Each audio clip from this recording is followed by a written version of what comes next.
Hello, everyone, and welcome to another session of communication skills. I am so delighted to welcome you today for our workshop of conflict resolution.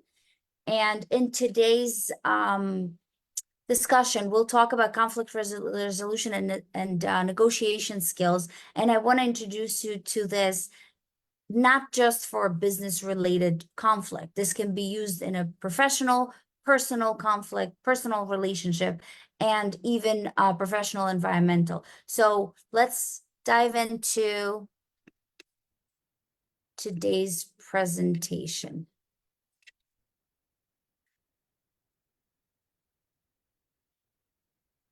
So conflict resolution will include several steps that you may take in order to resolve to the best possible way a certain conflict that arose. As you know, whether you like it or not, conflict is something that's inevitable and it's a human phenomenon. Whether you are at work, personal life, wherever it is, whatever there are human, and when human interactions happen with each other, there's always an eventual certainty that at some point in time, different persons' preferences will collide, ideas, likes, dislikes will always create or can create some conflict. How you deal with that conflict and what skills you need to actually negotiate that is what I'm going to try to cover today. So what is conflict resolution? Conflict negotiation. So conflict negotiation is a communication focused on finding an agreement that addresses the concerns of the parties who want different outcomes. This can be a goal that isn't to always win, but rather to resolve an issue. It is better to think about the resolution rather than feeling or accomplishing a win in that given situation. In conflict negotiation, conflicts can actually be positive, and it's when different parties have different views. And the reason it could be perceived as positive because you can actually get or gain a lot of insights from a conflict. And we're not talking about conflict that's a little bit more aggressive. We're talking about a conflict that can resolve or can involve communication. Compromises definitely needed and finding a common ground. And this is what we'll try to focus on. So what is a conflict negotiation? We have some common situations that involve handling conflict. And when do we use that? We use that in compensation. So for example, if you're trying to find an employment, a new employment, and you start to go get a contract or whatever that is that involves some kind of a negotiation between two parties, one that's paying and the other they're receiving the payment. That could be negotiated through different terms, could be negotiated through skills and so on. Another type of conflict would be dispute between employees. Whenever employees are working with, whether they're trying to come up with a solution, whatever they're trying to come up with a specific task, and there are disagreements. So those can be resolved by either having, and we'll talk about that, someone that is getting involved in between those employees, such as a supervisor, a manager, or an actual conflict between an employee and a supervisor or a manager. Dispute between business and public. I'm sure we all dealt with situations where there is something you disagree with a business and you are complaining or trying to resolve or dispute a situation between them. So that is that's a concerning negotiation kind of situation. Disagreements during collaboration, whenever there are projects involved and there might be conflicts, how to use those resources and how to approach clients and many other ways of resolving. So there are several models. There are 4 models of conflict negotiation. The first one is the win-win. In the win-win situation, both parties involved are trying to achieve and result in a win-win. Both parties actually win in that solution. Let's say you're seeking a job and you want to have, let's say your job is involving travel time and also compensation. It is important for you that you don't travel as much, but you also want to get paid well. And when you present that to the person that is interested in hiring you, and you say that I don't want to travel much, but I also want X amount of money for my job, the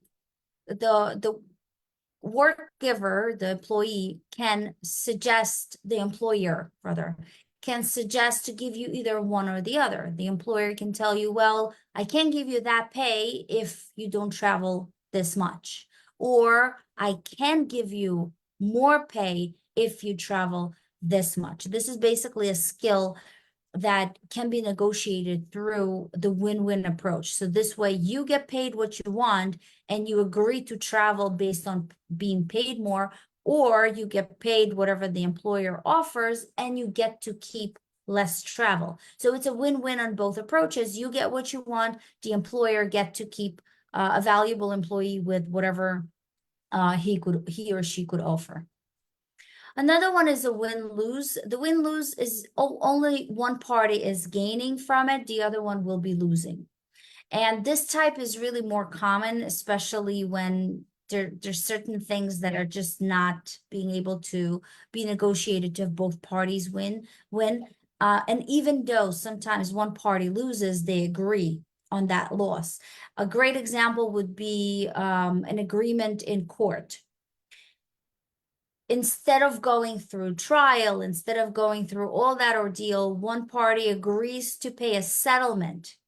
The other party, whether takes that settlement or not. So there's one that wins, and that's the person that getting the settlement. The other person that pays that settlement and loses at that point, but actually wins because they're not getting into more complicated situations. So it's considered to be a win-loss. One is accepting, the other is giving, but sometimes it is the only approach to a certain conflict. The lose-lose approach, neither parties receive any outcome from what they actually want. They have to lose in order to just get whatever it is that they're getting. And to explain this, let's use an example of, let's say, two nail salons or two barbershops that are right next to each other, one block away. And one noticed that the other owner lowered the price by 15%. So then they would lower the price by 15%. And then the first owner found out that they lowered by 15%, will add another discount that would apply. So in this case, both are losing. Even though they're gaining clients at some point or another, they both experience a loss in terms of what they're giving in order to receive that. So that's a lose-lose approach. And then a compromise approach. Let's say, again, going back to that same example with two barbershops or two nail salons next to each other. And let's say they agree that in order for them to stay in business, they agree to compromise on a certain low price that they would go. So this way they don't compete against each other. Let's say they both decide on a specific price that they will stay firm on, even though it might be lower than what they want, but at least they compromise on a specific price. So this way they are consistent and they don't constantly have to change their pricing and keep their clientele. I hope that makes sense in terms of the different approaches of the conflict negotiation. Some key elements that are involving conflict negotiation. So first, identifying and understanding the issue. It is very important to identify what the issue is. It is also important to define what outcome do you really want for yourself for the issue in order to stay focused. You want to stay focused on the task. You want to make sure that you have enough information about what it is that you are trying to resolve in terms of the issue. Number two, Open and respectful communication. Respectful communication is extremely important. When you create an environment where both parties can actually express their concern, they can show what they need, they can express their viewpoints without being judged, without being dealt with hostility, and without any retaliation, that actually opens the floor into more respectful, more resolved issue going forward with the negotiation. Exploring options, brainstorm, consider the various options. Don't be closed-minded. Try to understand that there might be other options. There might be other options that may be resolved or should be used to resolve the conflict. And even though sometimes we come up with our own resolution or solution to whatever conflict we're negotiating, at least listen to the other party. Maybe that would be something that you would like to consider. Compromise and collaboration, that's pretty much with the example we talked before. When you come to a common ground that would work for both parties involved, and this way you reach a mutual acceptance, mutual agreement, something that both parties would agree and both parties will benefit. And implementing and evaluating the agreement. So put the agreement onto the solution and in action. Make sure that you assess it periodically to make sure that whatever you decided or whatever you negotiated towards does make sense and is effective.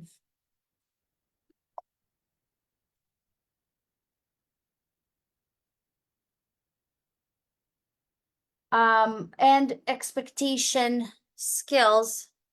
Sorry, I think I jumped into, yes, okay. So skills that you need to negotiate for your conflict. So first of all, the emotional intelligence. What is emotional intelligence? Emotional intelligence is the ability to control your own emotions and recognize the other person's feelings. It is important that you control your emotions, and the fact sometimes facts are very important, but how the person feels on the other side is also important. And we may not understand the other person's feelings, but these feelings are real. So watch and listen carefully for the other person's real message. Avoid overreacting. Stay calm, because being calm, rational, and professional is what you can control on your own. You cannot control the other person's behavior, but you definitely can control your behavior, and understanding the other person's feeling will definitely help in the negotiation. So conflict negotiation is a very valuable skill that can apply in so many different aspects of life. And it definitely has to do with the communication skills and interactions. So once promoting that understanding, cooperation, and building a stronger relationship based on trust and respect is all through emotional intelligence. The next one is expectation management. Be flexible and open-minded for alternative solution. Don't be closed-minded. Even though you have your own clear goal and you know what you want, the other party probably has their own expectation, and at least spend the time listening to the other offer or another negotiation that comes from the other person. This has to do with interpersonal skills, and interpersonal skills are so incredibly important in negotiation of conflicts. The third one is research. Gather relevant information about the subject that you're going to negotiate. Make sure that you have enough information so then you know that you have the facts and not just your feelings about whatever you are negotiating. Empathy, we talked about empathy before in our first and second week of the communication skills. And basically, empathy is when you perceive the other person, or you understand the other person from their own perspective, or at least try to. So whether or not you think that the other person's feelings are justified, it doesn't matter what you feel. They are really real for the other person. So pay attention to them. This is what we call as active listening and approaching through empathy, giving the benefit of the doubt to the person, and also understanding what they feel and how they feel about that subject matter. Let's tackle on some strategies to resolve conflict peacefully. So one is the effective communication, which goes back again to week one of communication that we spoke about. And everything I've covered back then has to do with strategy to resolve a conflict. First, encourage open and honest communication between all parties involved. That means no judging a person, no over speaking the other person's feelings and whatever they feel about that particular topic. Active listening, listen and make sure that you actually understand the point of view of the other person. Use the I statement to express your feeling rather than blaming someone and using an accusation. So instead of saying, you did this to me, you can say, I feel that this happened. So without actually pinpointing on a person and what your feeling is, instead of blaming someone, just express your own feeling. Seek clarification. If you don't understand something, ask. Don't assume. If somebody said something that you assume to be perceived as something else, ask, clarify, make sure it's clear that what you understand is what the person was trying to convey to you. Next is collaboration and compromise. So try to be collaborative in terms of mindset. Whenever you're working with different individuals, try to find an acceptable solution that would work for all parties involved. Try to brainstorm ideas. Sometimes we're so close-minded in the idea that we have that we don't listen to other possibilities. But if you would listen to other possibilities, it might even give you a better resolution. Be willing to make some changes in terms of compromising for something else that might work better for a particular situation. Some conflicts are so hard to deal with the individuals involved that mediation is actually required. And mediation is some sort of a third party, somebody that facilitates the resolution of the solution, someone who actually guides the conversation. And this way it ensures fairness, it helps parties to find common ground. And it's actually helpful and useful to keep the emotions intact instead of bursting those emotions and be involved in imbalance between the parties. Problem solving, solve the problem rather than seeking to win the battle. Winning a battle is not always the solution for conflict resolution. Identify the issue and try to find a practical solution. Break down the problem into smaller, manageable parts so you can manage that better and address them one by one rather than tackling the whole problem at once.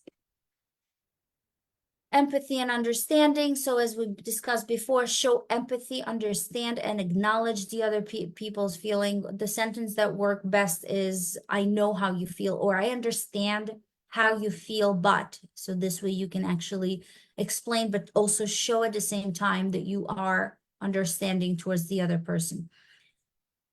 And that can build a stronger relationship, a more cooperative and more positive atmosphere. Seek a win-win solution whenever possible. A win-win solution is always the best. So try to find a common ground, something that would help both of the parties involved in the conflict and will benefit both parties. So with that, I want to recommend a book today, which is called Getting to Yes, Negotiating Agreement Without Giving In. And that book actually provides a valuable insight and practical strategies to achieve successful negotiation. It focuses on separating people from the actual problem, focusing on the interests rather than the position that they're in, gather options for mutual gain, and using objective criteria to actually evaluating the solution. The book covers topics that deal with how to deal with difficult people, how to manage emotions, and how to handle conflicts. It also has a lot of real life examples and even case studies that you might relate to as you go through understanding how negotiation should happen. So I hope that gives you a little bit of an insight on the conflict resolution. And of course, there's so much more to learn, and communication skills are a must in any communication between two or more individuals. So if you have any questions on that topic or something else that you would like me to address, please feel free to reach out to me. Next week, we will continue with communication skill. That would be the last session of communication skill. And until our educational journey crosses again, always remember that learning is a gateway to a brighter future. Thank you, guys. Have an amazing rest of the week, and I will see you all next week.